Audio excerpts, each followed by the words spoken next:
La visite du directeur de la CIA américaine à Moscou a provoqué une vague d'actions inquiétantes de la part du Kremlin. Une seule visite de John Radcliffe et aussitôt, 3 pays réagissent de manière totalement différente. Vladimir Poutine signe 3 décrets secrets, dans lesquels il pourrait être question d'une mobilisation à l'automne. Le dictateur biélorusse Alexandre Loukachenko a soudainement annoncé aujourd'hui une inspection surprise de l'état de préparation au combat des troupes. Et en Russie même, le FSB et la garde nationale organisent des exercices pour repousser une invasion dans la région de Leningrad. En réalité, Vladimir Poutine utilise ces structures pour la guerre. Et pendant ce temps, Donald Trump, le président américain, en commentant tout cela, qualifie la visite de son directeur de la CIA à Moscou de routinière, mais ajoute qu'il est possible que quelque chose en ressorte. Il dit que rien de sérieux n'a été discuté, mais il est possible que quelque chose en ressorte. Alors la question se pose, pourquoi fallait-il envoyer un énorme avion militaire à Moscou si rien de sérieux n'a été discuté?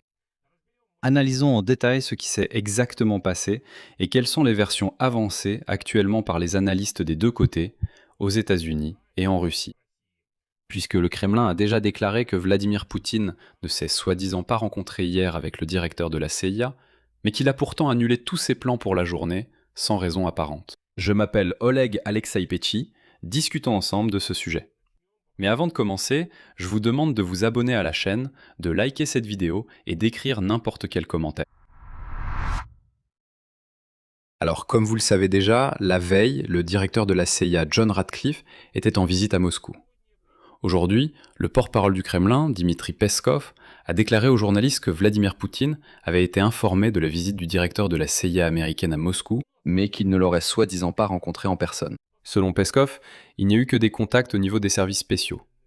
À la question de savoir quel sujet avait été abordé lors des négociations de mardi, Peskov n'a pas répondu. Dans le même temps, il a qualifié ces contacts de positifs au niveau des services spéciaux russes et américains, mais il a ajouté, je cite, « Ces contacts se poursuivent souvent, même dans les moments les plus difficiles des relations bilatérales. » Mais il est encore trop tôt pour dire dans quelle mesure cela contribuera globalement à sortir nos relations bilatérales de la crise très profonde dans laquelle elles se trouvent. Par ailleurs, Peskov a souligné que des contacts entre le Kremlin et les représentants de l'administration du président américain ne sont pas encore prévus pour le moment. Je le répète encore une fois, Radcliffe n'a eu aucun contact avec le Kremlin. Je peux pas parler au nom des autres départements. Du côté du Kremlin, aucun contact n'est prévu pour le moment. Je souligne que le voyage du directeur de la CIA, Radcliffe, a été la première visite connue d'un chef des services de renseignement américain dans la capitale russe depuis que le prédécesseur de Radcliffe, William Burns, a mené des négociations avec Poutine en novembre 2021. Mais même les journalistes du pool du Kremlin ont déclaré hier que Vladimir Poutine avait annulé toute une série d'événements pour la journée lorsque le directeur de la CIA a atterri à Moscou. Mais Peskov dit « Voyons, Poutine ne l'a pas rencontré ». Donald Trump a également tenté de faire baisser le niveau d'attente aujourd'hui. En répondant à la question d'un journaliste sur le fait de savoir si le directeur de la CIA, Radcliffe, s'était rendu à Moscou pour discuter d'une éventuelle guerre entre la Russie et l'OTAN, ou des sanctions américaines contre l'Iran, Trump a déclaré que le voyage ne concernait aucune de ces questions. Voici sa citation. « Rien de tout cela. Je n'aime pas décevoir les gens, mais il était là, je dirais, pour des raisons tout à fait routinières. » Mais plus tard, Trump a ajouté qu'il espérait tout de même que ce que Radcliffe avait discuté à Moscou puisse contribuer à mettre fin à la guerre menée par la Russie contre l'Ukraine.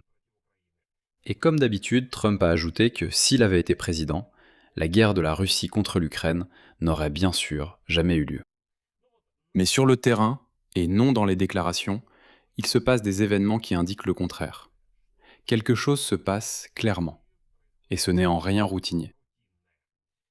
Le dictateur biélorusse Alexandre Loukachenko a ordonné une vérification surprise de l'état de préparation au combat des forces armées du pays dans le contexte de la visite de Radcliffe à Moscou. Le secrétaire d'État du Conseil de sécurité de la République de Biélorussie, Alexandre Volfovitch, a déclaré que dans le cadre de cette vérification, l'une des brigades quittera son lieu de déploiement permanent et accomplira un certain nombre de missions. Il a souligné qu'une attention particulière sera accordée aux méthodes de frappe contre un ennemi potentiel, en tenant compte de l'expérience des conflits militaires en Ukraine et en Iran. Selon lui, le but de toute cette opération est de vérifier la préparation des unités et des formations militaires, à mener des opérations de combat dans les conditions actuelles. De plus, Wolfowitz a appelé à ne pas s'inquiéter, je cite, « qu'il se passe soi-disant quelque chose de surnaturel ». Avant cela, le commandant des forces des opérations spéciales des forces armées du Bélarus, Alexander Ilyukevitch, avait déclaré que Minsk avait commencé à former une nouvelle brigade d'assaut aéroportée près de la frontière avec l'Ukraine. Les unités devraient être déployées dans la région de Gomel, mais... Et lui aussi a déclaré que, voyons, il ne se passe rien de grave ni de surnaturel. Le contexte de cette vérification de l'état de préparation au combat devient vraiment inquiétant si l'on se souvient d'un précédent article du Wall Street Journal dans lequel il était dit que Vladimir Poutine avait commencé à exiger d'Alexandre Loukachenko d'ouvrir un nouveau front en Ukraine. De plus, selon ce même journal, Moscou comptait utiliser la Biélorussie pour une opération contre ses voisins, notamment pour lancer des drones depuis le territoire biélorusse. Dans ce contexte, le président français Emmanuel Macron a personnellement appelé Loukachenko et l'a mis en garde contre l'implication dans la guerre. Quant au président ukrainien Volodymyr Zelensky, il a attiré l'attention sur la construction par la Biélorussie d'infrastructures militaires le long de la frontière ukrainienne qui pourraient être utilisées pour une agression contre Kiev. Parallèlement à l'inspection en Biélorussie, des exercices ont également lieu directement sur le territoire russe, près de la frontière avec la Finlande et l'Estonie. Dans la région de Leningrad, des exercices des forces de sécurité, appelés Communauté 2026, ont eu lieu pour contrer une éventuelle invasion du territoire russe. Des unités du district nord-ouest de la Garde nationale russe et des agents de la Direction régionale des frontières du Service fédéral de sécurité ont participé à ces exercices. Ils ont entraîné les unités à la recherche, à la poursuite et à l'arrestation des membres d'un groupe de reconnaissance et de sabotage fictif, ayant franchi la frontière d'État, y compris en s'entraînant à bloquer les zones et les itinéraires de leurs déplacements. Et voici, dans l'une des vidéos présentées par la Garde nationale russe, les forces de l'ordre arrivent en voiture près d'un bus, brisent une fenêtre et pénètrent à l'intérieur, puis font sortir les personnes interpellées en leur pointant un pistolet sur la tête. Sur une autre vidéo, ces mêmes forces de l'ordre russes tirent au mortier sur des cibles simulant les positions d'un ennemi fictif. Le contexte de ces exercices s'est lui aussi accumulé pendant des mois.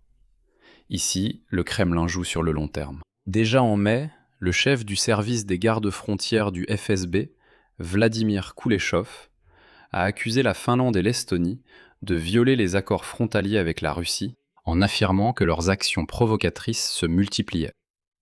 Selon lui, la Finlande installe des barrières d'ingénierie à des endroits non prévus par les accords, tandis que l'Estonie s'écarte des arrangements concernant la délimitation des espaces aquatiques.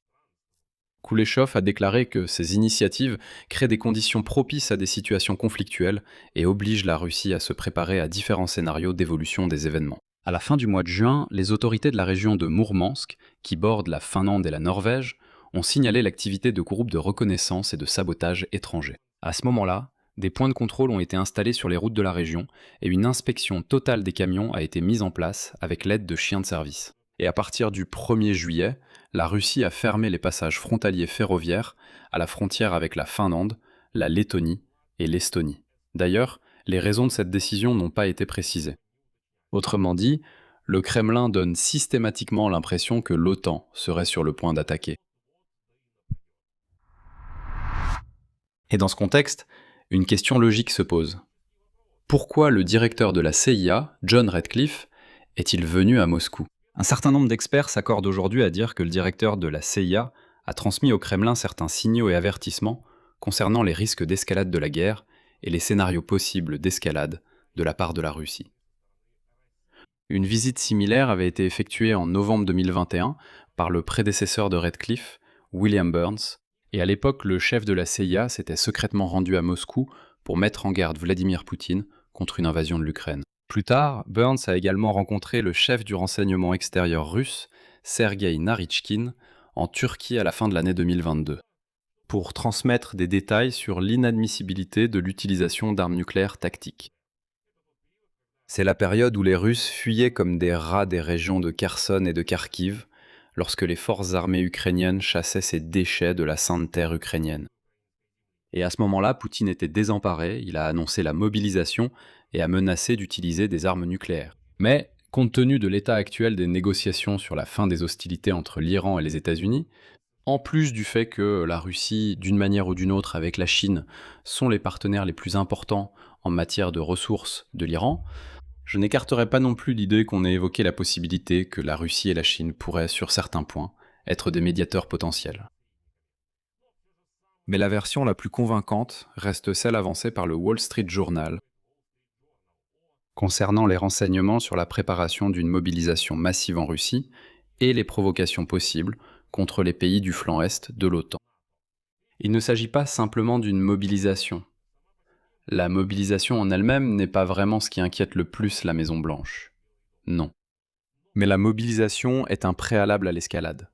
Et cela inquiète déjà la Maison-Blanche. La mobilisation peut être utilisée pour renforcer les forces dans le Donbass, ou bien pour libérer des réserves en vue d'une attaque contre les pays baltes. Dans tous les cas, c'est une tentative de briser l'équilibre et de forcer l'Occident soit à faire monter les enchères, soit à renoncer à soutenir l'Ukraine. Et la Russie peut utiliser ses ressources de mobilisation pour attaquer ou mener une provocation hybride contre les pays baltes, la Pologne ou la Finlande. Et voici en quelque sorte une tentative de déstabiliser la situation en Biélorussie et à Leningrad. Dans la région de Leningrad, en résumé, la position officielle de Moscou comme de Washington est aussi terre-à-terre que possible. Ils disent que c'était un contact de routine entre services spéciaux, et qu'il n'y a pas eu de rencontre avec Poutine. Le sujet des négociations n'est pas révélé. Mais, soi-disant, ne vous inquiétez pas, le directeur de la CIA vient à Moscou à bord d'un avion militaire juste pour discuter, rien de plus. Mais la réaction sur le terrain témoigne d'une inquiétude bien plus grande.